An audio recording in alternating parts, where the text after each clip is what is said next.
درود شریف کی بھی محفل ہوئی. درود شریف کی فضیلت میں کیا بیان کروں. نماز، روزہ، حج، زکوٰۃ یہ سب اللہ تبارک و تعالیٰ کی عبادت ہے، مگر اللہ پاک نے ہماری نماز قبول فرمائی یا نہیں اس کی کوئی گارنٹی ہم نہیں دے سکتے. ہمارا روزہ قبول ہوا اس کی کوئی گارنٹی نہیں دے سکتے. ہمارا حج قبول ہوا اس کی کوئی ضمانت نہیں دے سکتے. مگر درود شریف ایک ایسا ورد ہے کہ اللہ تبارک و تعالیٰ اپنے کرم سے بندہ مومن جو درود شریف پڑھتا ہے اس کو قبول فرماتا ہے. کیوں آخر اللہ پاک ارشاد فرماتا ہے ان اللہ و ملائکتہ یصلون علی النبی یا ایھا الذین آمنوا صلوا علیہ وسلموا تسلیما. اللہ اور اس کے فرشتے نبی پر درود بھیجتے ہیں. سبحان اللہ. اللہ بھی درود بھیجتا ہے، اس کے فرشتے بھی درود بھیجتے ہیں. اس وقت سے جب اللہ پاک نے اپنے نور سے اپنے محبوب کے نور کو پیدا فرمایا اس وقت سے اللہ پاک اپنے محبوب پر درود بھیج رہا ہے. فرشتے یہ جو نوری مخلوق ہے اللہ پاک نے جب ان کو پیدا فرمایا تو اس وقت سے اللہ کے رسول صلی اللہ علیہ وسلم پر درود شریف بھیج رہے ہیں. اور اللہ پاک حکم دیتا ہے یا ایھا الذین آمنوا اے ایمان والو صلو علیہ وسلموا تسلیما. تم لوگ درود بھیجو اور خوب کثرت کے ساتھ سلام بھیجو. سرکار پر درود بھی بھیجو، سرکار پر سلام بھی بھیجو. تو سرکار پر جو درود شریف پڑھا جاتا ہے یہ درود شریف اللہ تبارک و تعالیٰ قبول فرماتا ہے. یہ بزم میں ہے یا تو تاہ دستی میں ہے محرومی جو پڑھ کے خود اٹھا لے ہاتھ میں بینا اسی کا. شامی سے یہاں پر یہ بزم سجی ہوئی ہے. کبھی قرآن شریف کی تلاوت ہو رہی ہے، کبھی نعت شریف پڑھی جا رہی ہے، کبھی تقریر ہو رہی ہے. فرشتے اس مجلس میں حاضر ہیں. مگر جب درود شریف پڑھا جائے گا، قصیدہ بردہ شریف پڑھا جائے گا تو اب کثرت کے ساتھ فرشتے اس مجلس میں حاضر ہو جائیں گے. کثرت کے ساتھ فرشتے اس مجلس پاک میں حاضر ہوں گے. آپ بتاؤ کتنی نورانی محفل ہوگی کہ جہاں انسان کے ساتھ ساتھ اللہ پاک کی نوری مخلوق بھی اس مجلس میں حاضر ہو اور کثرت کے ساتھ حاضر ہو. جو تعداد انسانوں کی نظر آ رہی ہے اللہ ہی بہتر جانے کہ اس سے کئی گنا زیادہ فرشتوں کی تعداد ہوگی. اور اس کے بعد خوش نصیبی یہ ہماری اور آپ کی یہ ہے کہ ہم اور آپ یہاں جب درود شریف پیش کریں گے، قصیدہ بردہ پیش کریں گے، سرکار کی بارگاہ میں صلاۃ و سلام کا نذرانہ عقیدت پیش کریں گے اور اس کے بعد دعا ہوگی. یہ فرشتے صبح صادق کے وقت اللہ پاک کی بارگاہ میں حاضر ہو جائیں گے.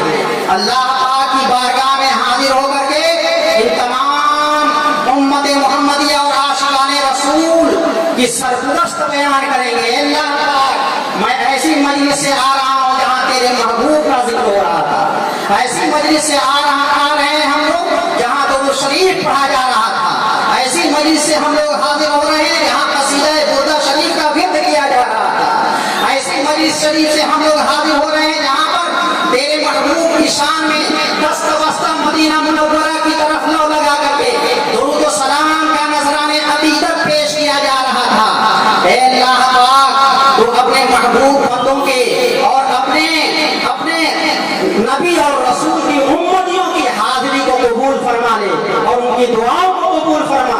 انشاءاللہ تبارک و تعالی ان فرشتوں کی جو عرضی ہوگی اللہ پاک کی بارگاہ میں اس کے تحت ہماری دعائیں بھی قبول ہوں گی، ہمارا صلاۃ و سلام بھی قبول ہوگا، ہمارا درود شریف بھی قبول ہوگا، ہمارا قصیدہ بردہ شریف بھی قبول ہوگا، ہماری یہ مجلس پاک بھی قبول ہوگا. تو اب آپ حضرات درود شریف کی فضیلت پر ایک دو حدیث شریف میں سنا دیتا ہوں. اور یہ حدیث شریف جو ہے مختلف احادیث کتب میں ہے، صرف ایک حدیث شریف کی کتاب میں نہیں بلکہ مختلف صحیح مسلم شریف میں باب الصلاۃ علی النبی صلی اللہ تعالی علیہ وسلم بعد التشہد، حدیث نمبر 408 صفحہ 216۔ تو موبائل کا زمانہ ہے، کوئی ایسی ویسے کر کے نکل بھی نہیں سکتا ہے کہ آپ سمجھیں کہ ایسی مار دیا ہوگا، نعوذ باللہ من ذالک۔ اب تو موبائل کا زمانہ ہے، جو کچھ بات کہی جا رہی ہے پیش کیجیے اور جا کے ملائیے آپ کتابوں میں، اور دیکھیے کہ اللہ تبارک و تعالیٰ اپنے محبوب کی شان اور عزت کیا بیان فرما رہا ہے۔ نسائی شریف میں بھی حدیث شریف ہے، یہ بھی صحیح ستہ کی کتاب ہے، باب الفضل علی النبی صلی اللہ تعالی علیہ وسلم، حدیث شریف نمبر 1294 صفحہ 222۔ مسند امام احمد بن حنبل میں بھی حدیث شریف ہے، حدیث نمبر 6766، جلد نمبر 2 صفحہ 614۔ صحیح مسلم میں حضرت ابو ہریرہ سے مروی ہے، اور نسائی شریف میں حضرت انس سے مروی ہے، مسند امام احمد بن حنبل میں حضرت عبداللہ بن عمرو سے مروی ہے کہ نبی کریم صلی اللہ تعالی علیہ وسلم نے ارشاد فرمایا، جو مجھ پر ایک بار درود بھیجے اللہ تبارک و تعالی اس پر 10 درود نازل فرمائے گا۔ اللہ پاک اس پر 10 درود نازل فرمائے گا۔ ایک روایت میں آتا ہے کہ جو مجھ پر، سرکار نے فرمایا، جو مجھ پر ایک بار درود بھیجے گا، ایک بار درود پڑھے گا، اللہ تبارک و تعالیٰ اس پر 10 رحمتیں نازل فرمائے گا۔ اگر آپ نے اس مجلس پاک میں 100 بار درود شریف پڑھا تو اب آپ اندازہ لگاؤ کہ 10,000 رحمتیں اللہ تبارک و تعالیٰ آپ کے نام اعمال میں لکھ دے گا۔ کتنی بڑی خوش نصیبی ہے۔ ایک صحابی تھے، وہ حضرت ابی بن کعب رضی اللہ عنہ، صحابی رسول، جامع الترمذی میں یہ حدیث شریف ہے، ابواب صفت القیامہ، حدیث نمبر 2465، جلد نمبر 4 صفحہ 207۔ حضرت ابی بن کعب رضی اللہ تعالیٰ عنہ کہتے ہیں، میں نے عرض کی، یا رسول اللہ صلی اللہ تعالیٰ علیہ وسلم، میں بکثرت دعا مانگتا ہوں، یعنی دعاؤں کی میں کثرت کرتا ہوں، اللہ پاک سے مانگتا ہوں، دعا عرضی پیش کرتا ہوں اس کی بارگاہ میں، تو اس میں سے حضور صلی اللہ تعالیٰ علیہ وسلم پر درود کے لیے کتنا وقت مقرر کرتا ہے؟ یہ حدیث شریف کا ترجمہ ہے۔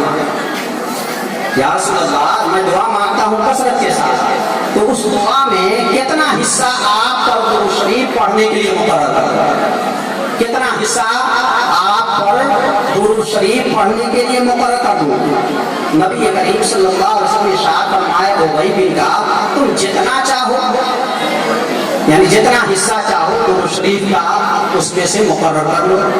حضرت ابی بن کعب کہتے ہیں، میں نے عرض کی، یا رسول اللہ، چوتھائی یعنی 1/4 حصہ میں درود شریف پڑھوں اور بقیہ دعا مانگوں؟ سرکار نے فرمایا، جو تم چاہو، اگر زیادہ کرو تو تمہارے لیے بہتری ہے۔ تو حضرت ابی بن کعب کہتے ہیں، میں نے عرض کی، یا رسول اللہ، نصف یعنی آدھا میں درود شریف پڑھوں اور آدھے میں دعا مانگوں؟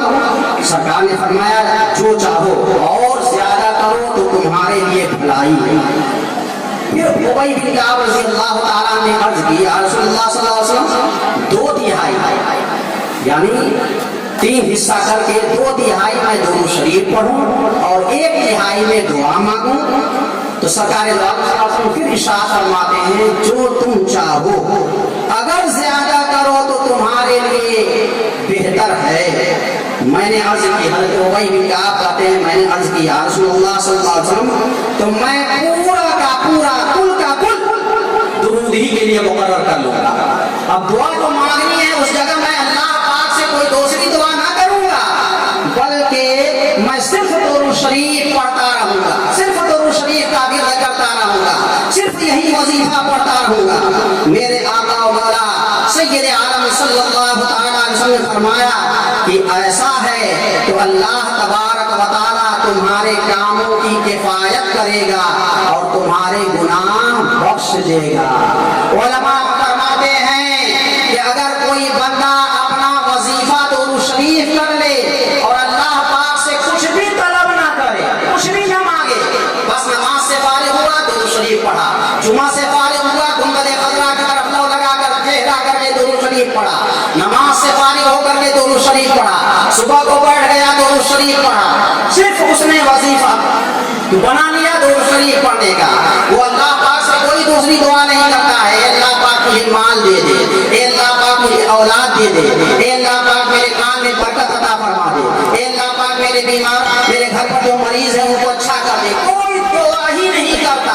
جب بھی اسے موقع مل رہا ہے وہ اللہ کے رسول صلی اللہ علیہ وسلم پر درود شریف بھیج رہا ہے۔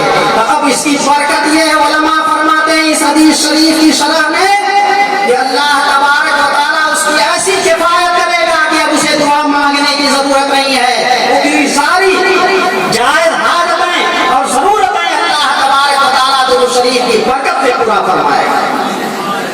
اب آپ اندازہ لگاؤ کہ درود شریف کتنی برکتی چیز ہے۔